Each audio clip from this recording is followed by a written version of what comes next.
How to check if a heart murmur is innocent.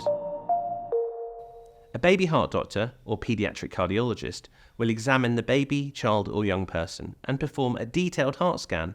This is called an echocardiogram. This test uses ultrasound or sound waves to look at how the heart is working.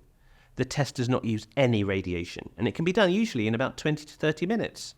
Depending on what the cardiologist finds, they might order other tests, like a chest X-ray or an electrocardiogram or ECG. They may fit a heart rhythm monitor.